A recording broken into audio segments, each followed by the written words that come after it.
Hey guys, Lissa here. I just thought I'd pop on. We're doing our Instagram live challenge in 45 minutes.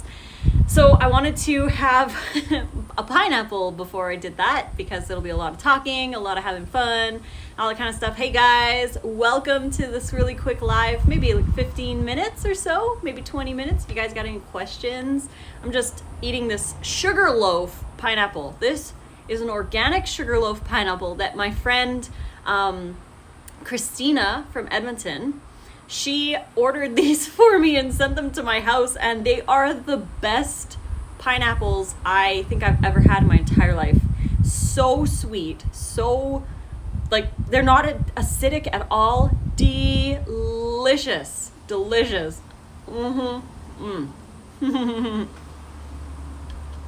Hi Harriet, miss you girl. I wish you could see you at the UK Fruit Fest this year, maybe next year. I hope you're doing well. I hope you are all doing well. Thank you so much for joining on this quick live. Again, I just wanted to pop on, hang out with you a little bit before we start our 5-day IG growth challenge, day 2. That's going to be in the Facebook group. There's a link to the live class. It's all free. If you guys want to join up at 500follows.com and I'll approve you to the Facebook group and you'll get an email. You can join in. We're going to talk about Instagram growth today. It's going to be really good. How to deal best with cravings for junk food during your transition to a raw lifestyle. My best tip, my number one tip, the best tip of all is to make sure that you eat enough. Make sure you eat enough. This is an entire pineapple. It's 542 calories, give or take. But 540 calories for an entire pineapple. A lot of people will only eat a couple slices, or they'll have maybe 2 bananas instead of 5 or 6 bananas. It really boils down to how much you eat. If you are not eating enough, it doesn't matter what diet you're on. Raw vegan, whole food plant-based, regular, standard North American, it doesn't matter. If you're not eating enough, you're gonna have cravings. So you can do a quick test, and a lot of you know this one. Go to the grocery store on an empty stomach. Everything looks good. It doesn't matter what kind of healthy diet you're trying to do. If you go on an empty stomach, you are going to be tempted by everything and you're going to have a lot of cravings. Your body is just looking for fuel. If you go to the grocery store to pick up a couple things and you just ate an entire pineapple, you're going to feel hydrated and refreshed and happy and proud of yourself. You're going to feel full and you're not going to want anything. So the key is to make sure that you eat enough. The majority of people who start and transition on a raw vegan diet, they're not eating enough, and this is the number one reason why people crave. The second reason I would say is due to stress, emotions, peer pressure, that kind of thing, but the number one is eating enough. If you eat enough, it's way better than willpower. You don't even need willpower. I think willpower is a myth. You don't need it at all. If you eat enough and you stay full on raw food, then dealing with the cravings is so much easier, but you have to eat. You have to eat. The difference between salad bowl, Buddha bowl, and a vegan burrito bowl. That's a cool question. I've never had that one before. They're really just variations on a salad, really, and it's how it's placed in the bowl. I know the Buddha bowl has like the beans and the rice and or the quinoa or some kind of grain. They've got the veggies, the steamed broccoli, that kind of thing. A burrito bowl is more just like burrito ingredients, beans, rice, corn, guac, salsa, whatever else in there. Sometimes corn chips on top. And a salad obviously is just a salad. So there are different kind of options to do, but it's all really just salad in disguise, I guess is a good term for that. I can't believe we're not meeting this year. I know, Harriet, I wish I was going there. It sucks so much that I can't actually leave the country because I don't have my green card. So unfortunately, won't be going anywhere outside of the US this year. But Nate and I are planning a 17-day road trip. We're going to go through California, Vegas, Zion, Bryce, Salt Lake City, and then Yellowstone, Portland, and then home. It's going to be a 17-day journey. We are so excited. It's for our 1-year wedding anniversary.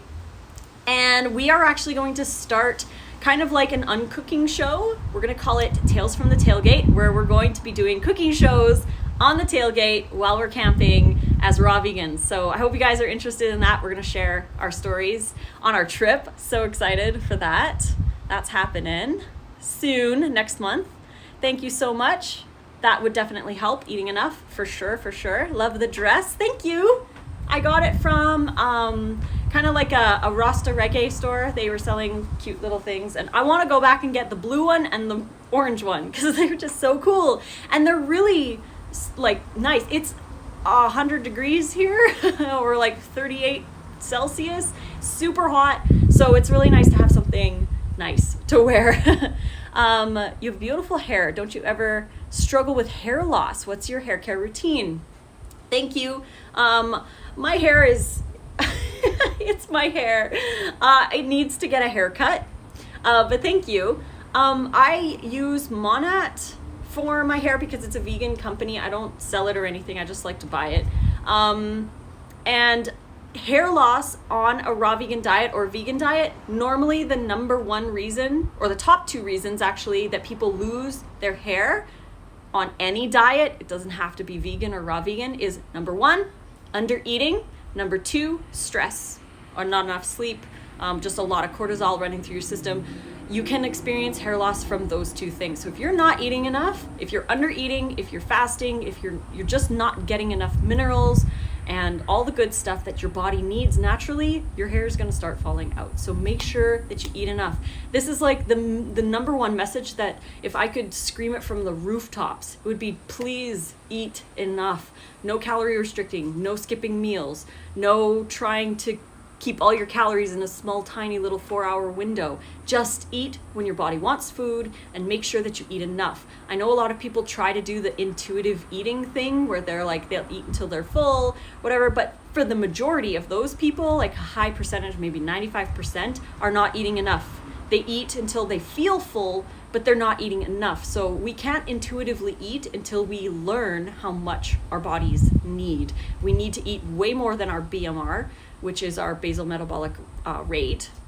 And for the most part, it's like anywhere between 1,000 and like 1,300. Depends on how tall you are and all of that jazz. But normally your BMR is what people say to eat if you're trying to lose weight. But your BMR is your basal metabolic rate. That's the bare minimum that you need to survive without movement, talking, moving, chasing kids, going to work, making food, mowing the lawn, doing the gardening, all of that, exercise, walking, anything.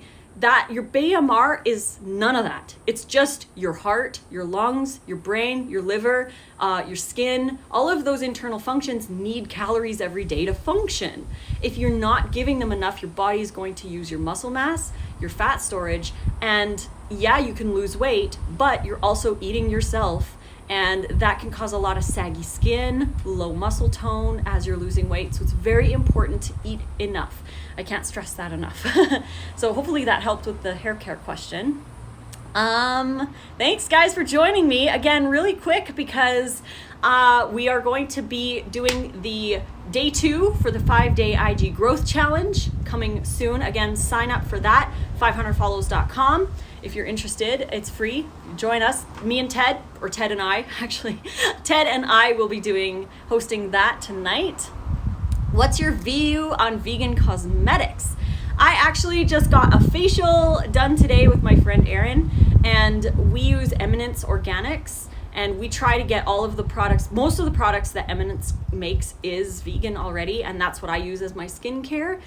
And vegan makeup, for sure. Everything that I have that's is vegan, or has no animal products in it and is not tested on animals. Not all the companies are 100% vegan, but they have a lot of 100% vegan products. So I will vote with my dollar and buy the products that do not use animal ingredients of any kind and that do not test on animals. So I personally really like the Kat Von D mascara, but I used my friend Erin's Arbonne mascara, which was really good as well. But I love Eminence skincare. Seriously, you guys, if you're interested, I was actually talking to the girl that does my facials, and I was like, we should do like a collab video, or maybe you could show people what you're doing with my skin or whatever. I don't know if we're gonna do that, but I use the Eminence. I use like I don't do my skincare routine every day. I'm pretty lazy with it. But when I do use it, I have like a mask and the toner and all of that stuff. And I use, for a foundation, I use the Vanilla Latte tinted moisturizer. I don't like using a cover-up anymore. I used to use like a cover-up, a vegan one that I used to have. I've used the Arbonne one or whatever, but I really, really like the lightness of the Vanilla Latte tinted moisturizer from Eminence. It's a very light, it's not even heavy at all. It's just a moisturizer that's tinted. So it's really nice to have. It's got great scent and it's really good for my skin. It just kind of gives me that youthful glow that I love. So yeah, vegan cosmetics. I will not buy anything that is tested on an animal, and I will not buy anything that has animal products. If it's a pink like eyeshadow and it's got carmine in it, nope, won't buy it, because that's crushed bugs and I don't agree with that. Adrenals is why the hair falls out. Stressing, 100%. We need to feed our bodies, and stress, it doesn't matter how healthy your diet is, if you're stressed out, you can lose your hair. So try and figure out ways to deal with the stress. Mandatory supplements for vegans. Mandatory supplements would be anything that you are deficient in. So make sure you get tested. Make sure you get some blood work done. See what's going on in your body. If you need to take anything. If you don't get tested, you can always take kind of like a proactive, I guess, a stance on supplements. B12 and D3. But the thing is that this isn't for just vegans. Everybody needs to. Everybody. It doesn't matter if you're vegan or not. B12 is made from a bacteria that is found in soil and springs and nature. But we're not exposed to that. We like our houses, we like clean toilets and paper towels. I don't use paper towels anymore, but like toilet paper and stuff like that. We like things clean, so we're not exposed to those bacteria like we would have been in the wild. So it's our modern life that's deficient in B12. It's not the vegan diet. It doesn't matter what diet you're on, because you can be deficient in B12 no matter what you eat. So get tested, make sure that you have adequate levels. If not, it's a cheap supplement. You can get a vegan version. They're pretty much almost all vegan, I think. But yeah, B12, easy. But D3 is another one. Again, D3 isn't a diet vitamin, it's natural. Like, we should be getting it from the sun. You can get it from mushrooms, and it's in a lot of fortified stuff, like fortified milks. They add it to milk, even cow milk, they add it because we just don't get outside enough. We don't create vitamin D in its natural way. So it isn't a diet vitamin. It's not necessary to get it from our food. It's necessary to get it from our environment. So B12 is acquired through the soils, through that bacteria, or through a supplement, and D3 through the sun or from a supplement. So those are two that a lot of vegans tend to be deficient in, but it's, again, not the diet, it's our environment. So spend more time outside, getting in the ground, getting in the dirt, or take a supplement if you don't have access to that. As for other supplements, again, it's all lifestyle related. So K2 is another one that a lot of people will take if they have like weaker teeth, bones, nails, that kind of thing. K2 is a conversion from K1, again, done by a bacteria. That is why our gut bacteria is so important to feed.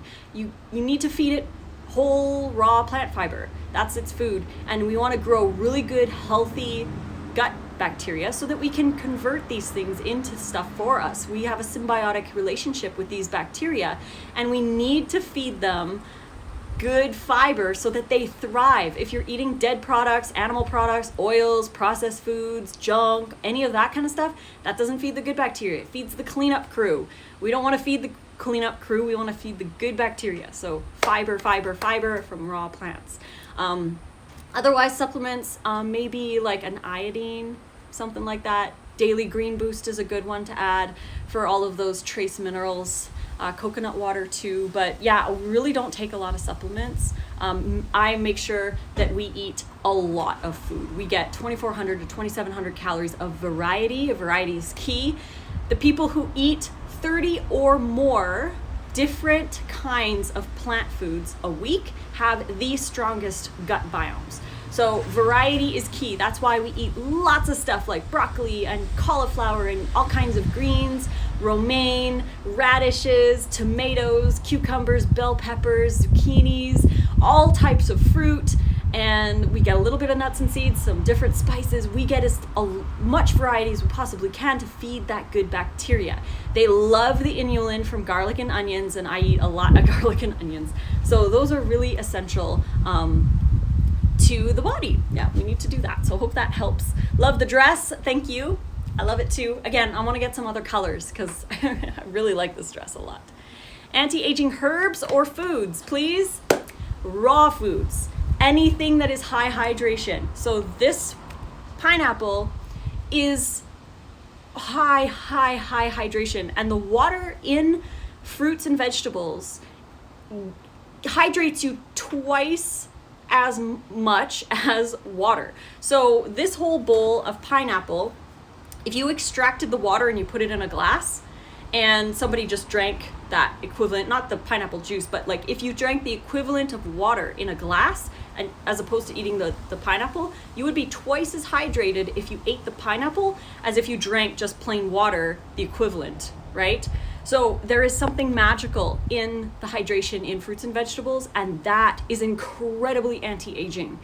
I find that my skin, everything is so hydrated because of this lifestyle. I used to be super dehydrated, dry all the time, constipated, and I felt like I was aging very quickly. When I was about 33, 34, I was like, what is going on? So when I changed over to raw, it took a while for my body to start to get back to a homeostatic state, I guess. But the high hydration was helping, and that is key to anti-aging is eating a lot of hydrating foods, lots of hydrating fruit, lots of hydrating vegetables, a lot of fiber, a lot of phytochemicals from the plants. So a good wide variety, getting that gut biome on point so that they are also contributing. 70% of our immune system is from our gut bacteria, and 90% of the serotonin, which is your happy hormone, makes you happy, 90% of your serotonin is produced in the gut from the good bacteria. So if you're eating junk and animal products and processed foods, you're not feeding the good guys that actually make serotonin. So it's essential to eat a lot of raw plant fiber to feed those bacteria so they interact with your intestinal cells and create serotonin, your happy hormone. So we want serotonin. It's an awesome one to have. And serotonin eventually turns into melatonin, which helps you sleep. So a healthy diet not only helps your mood, but it helps your sleep. It helps with anti-aging. Gotta change over, eat more raw foods. We don't need supplements. We don't need any special superfoods or anything. We just need to get the junk out. Get the junk out of the diet if you want to experience graceful aging, because we're all going to age, right? I mean, I'm 40 and a half. So I'll be 41 in December. My 6-year raw anniversary is September 12th, and I'm not going to get younger. I'm going to age gracefully. That's my goal. Yeah, so thanks guys so much for joining. Let's see what else we've got here. Your thoughts on using probiotic capsules to ferment cashews to make raw cheese. Yes, I have 2 recipes in my dips and dressings book on how to do that, to use that. I use that as well. The only thing is that I make sure that my probiotics are dairy-free vegan version, and I use those to ferment my cashew cheese. Again, don't eat it very often because it's very high fat. It's really easy to eat a lot. So if I do make it, I split it up into portions, so I'm not eating like a huge chunk all at once. My hair is like totally weird today, but it's all good. If you could live anywhere in the world with great fruit and veg, where would it be? I personally don't know because I haven't researched where the greatest places are, but I hear from certain people that even if you go to a place with great fruit, you're lacking in other things or other fruit. Maybe it's really good for oranges, but not so great for other things. Maybe one place is really awesome for mangoes and coconut, but not so great for other stuff. Like I know some places you can't even really get a lot of greens, but you can get good fruit. So it's kind of like, it doesn't really matter where. You have to prosper where you're planted and get what you are able to get. Definitely in the southern, anywhere higher north is going to be very difficult. I was 5 years raw in Canada, so the fruit is pretty woody through the winter. It tastes kind of like cardboard, but I got through anyways. I eat a lot of salads, a lot of greens and stuff like that. So yeah, it's difficult to be raw in the more northern areas. So anything southern or warmer climate is definitely our species specific climate. So that's definitely where you're going to find the best stuff. But if I could live anywhere in the world, honestly, I mean, I'm pretty loving it here. Southern Oregon is pretty amazing. But again, I came from Canada, so you're just basically comparing.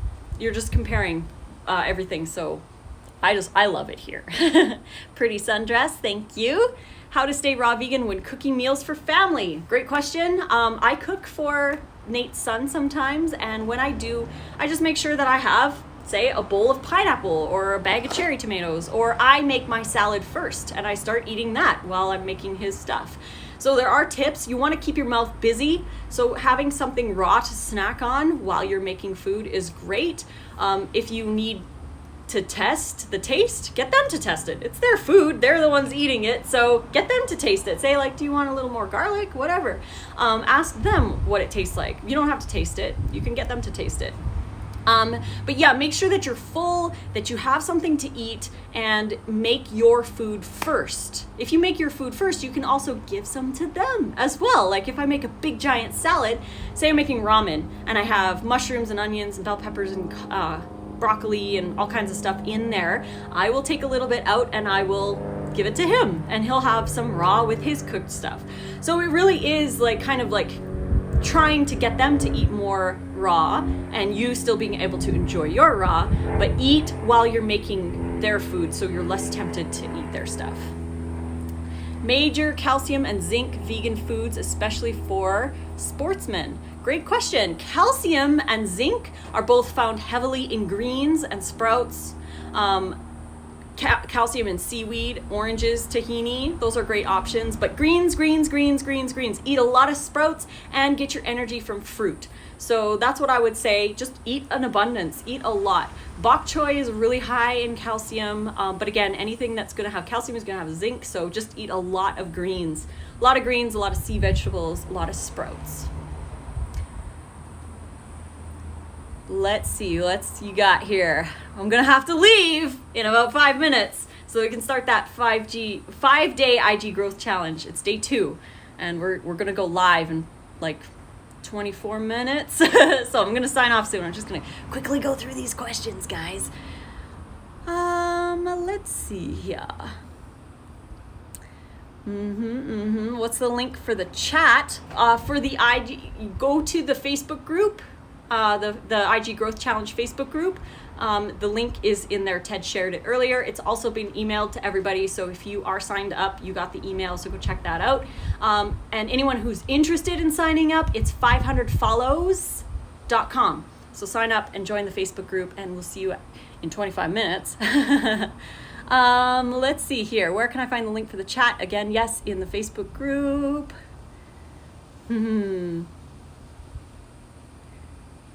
Awesome all-around balance of eating raw. Let's see. We got any other questions? Where in Canada? I'm actually from Edmonton, Alberta. That's where I was born and I grew up, and I lived until I was 39. And then I met Nate, the love of my life, who's here in Oregon. So we decided to get the K1 visa, the fiance visa. So I did the whole 90-day fiance thing. And then I entered the United States last year to go to Woodstock in New York. And that triggered my 90-day fiance card. So I had 90 days to marry him. So we got married at Woodstock. And that was August 24th. So we're going to go for that road trip for our 1-year anniversary. So awesome. Once you go raw, you'll never go back. Do you feel eating raw is hard on the adrenals? I don't feel it. I feel amazing. I don't feel stressed at all. I feel wonderful. I mean, there are some times where I'll have like life circumstances or like world circumstances or stuff that kind of gets you stressed out. That's life. Your diet's never going to get rid of that kind of stuff. But the diet helps me cope a lot better. I don't want to be eating a lot of junk food when I'm dealing with stress, because I don't want to have to deal with that as well as the stress. I just want to like pamper myself, be like, this is the best thing to eat when you're stressed. It's like, I need to treat myself to a whole pineapple. And it's not even like it's a treat or like it's not a cheat. It's real food. That's the food that is made for me. And I want to pamper myself with respect. And when I'm stressed out, the best thing to put into my body is raw food, definitely, because it helps with that a lot. My dad lives in Rocky Mountain House, and I'm from Victoria. Awesome, fellow Canadian. So cool. Yeah, I love Canada. Always have a special place in my heart. But Ashland, Oregon, you guys, it's amazingly gorgeous here. I absolutely love this place. But yeah, it's really cool to explore all the area around here in the western side of the United States. Mono fruit day, really beneficial. If you want to do mono fruit, you can. I don't recommend it long term. It's great on like a really hot summer day when all you want is fruit. That's fine. But there is something to be said about variety and fiber from like roughage, lettuces, and sprouts. I feel are essential for a healthy long-term diet. Again, mono fruiting is great if you need just like something light, or if that's all you have, or whatever, for whatever reason. Like we buy cases of mangoes, and sometimes it's like, okay, it's like 8 mangoes for lunch. It's all good. But we eat a big variety throughout the week of all kinds of foods. We don't do any islands. We don't do juice fasting. We don't do feasting or whatever. We just eat whole raw plant foods in a wide variety, and we feel that that's the best way to do it, because it's just more sustainable. It's nothing extreme. It's nothing crazy. And I want to say crazy because it's not crazy, but it's like we need that variety. The variety is so important, so vital. Hey cousin, my cousin's in here. Emery, awesome. From Bend, Oregon. Awesome, I love Bend, it's beautiful there. Do you do mushrooms? What kind of mushrooms? I do eat mushrooms. I eat the brown crimini, oyster mushrooms. I will fork, so it looks kind of like pulled pork, I guess, and I marinate that in like a maple syrup barbecue sauce and dehydrate it, so you can have like a pulled pork kind of thing. But I do eat a lot of mushrooms. We marinate a lot of mushrooms and we put it in our salads, we put it on our ramen, in our curries, in our marineras. We eat a lot of crimini mushrooms. So what time is your last meal of the day? It depends. I don't care about times. I don't keep track. I really don't care, because that is very restrictive mindset to me, where it's like at 7:00 no more food, or at 5:30 no more food. I don't like that, because what if I'm hungry? I want to give my body the energy that it's actually looking for. If I don't eat enough during the day and I'm hungry at 7:30, I'll eat at 7:30. If I'm hungry at 10, I'll eat at 10. It's not ideal, but I will eat. I will give my body the fuel that it needs. If I'm hungry, I'm going to eat. I don't care what time it is. But that said, I do prefer to eat earlier, and then have many hours before I go to bed. But again, if I'm hungry, I'm going to eat. I'm not going to deprive my body just because my mind says I need to stop at a certain time. So yeah. Do I eat salt? Do I eat mushrooms and salt? I eat mushrooms. I eat sprouts, all sprouts. Lentils, broccoli sprouts, radish sprouts, fenugreek. Yeah, like tons of sprouts, lots of sprouts. Let's see. Salt. Oh yes, do I eat salt?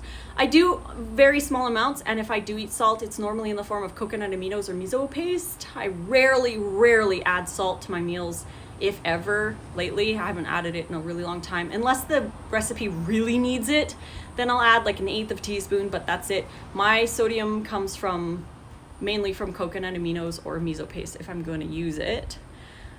Health issues you need mono fruit to heal. It depends.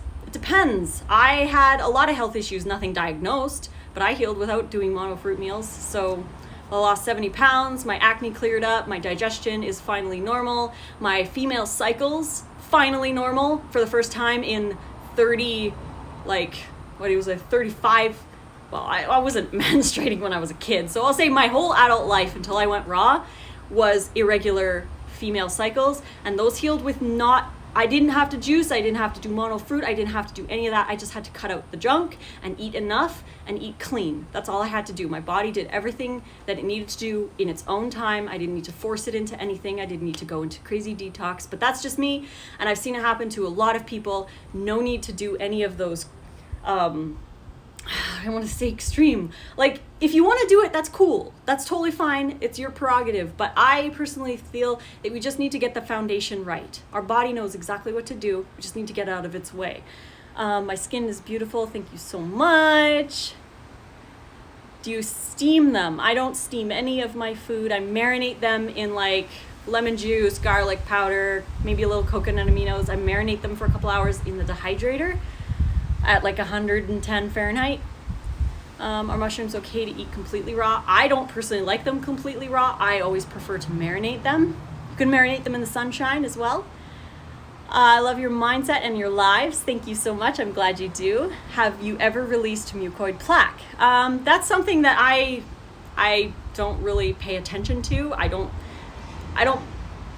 believe in it, I guess. I mean, I haven't seen any solid science on it, so to me it's just a theory.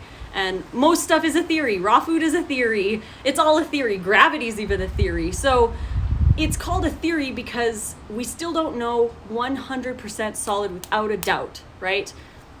I mean, the sky's blue. That's obvious. But I mean, there's just some things that I don't totally feel are 100% with it. I mean, again, I'm not saying it's wrong, but I'm just saying that I've never really dived into that kind of thing, and it's just not my cup of tea, I guess. So yeah. Do you ever grow your own?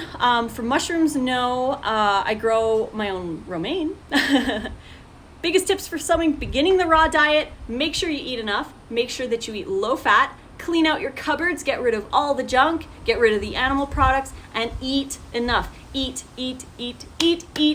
Track your calories in the beginning, because when you're moving over from any kind of diet, you might not know exactly how much you need to eat and what you need to eat to get certain nutrition. So make sure that you track in the beginning. It's not a crutch. It's not something to get obsessive over. It's just something to learn. It's a tool. It's a learning tool. It's like training wheels on a bike. Track your calories in the beginning so you can understand how much you need to eat. Say you're only eating 1,800 calories and you're like, I'm hungry all the time. It just means that you need to eat more. So maybe go up to 2,100 calories for a while and be like, oh, I feel good. I feel good at 2,100 calories. And that's how you know. But it takes trial and error. You got to track. Make sure you eat enough. And just stay low fat. And keep your fats with your greens at dinner, and keep your fruit alone. Eat your fruit alone. Do you have salads every day? And what's your best meat substitute other than walnuts? Well, as for the meat substitute thing, I think is a lot up in here. We feel we need the meat part, but we don't actually. We just need to eat volume of food. So there's protein in everything. You just have to eat enough of it to get enough of it. So we don't necessarily need the meat replacement. We just need to eat a lot of different variety. But if you're looking for something like that, walnuts, yes, sunflower seeds, mushrooms and zucchini mixed together and dehydrated works. There are a couple different ways to do it that don't involve walnuts.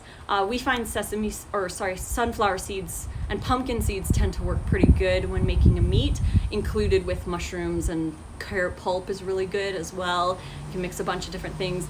I'm going to be working on a burger book, so there's going to be a lot of patty options in there so that you can make into a meat if you want.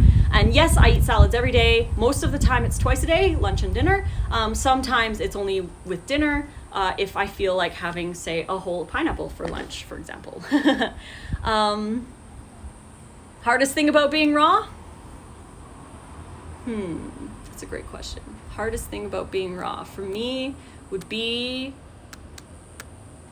right now in my life, I don't feel like there is anything hard about being raw. Maybe deciding what to eat.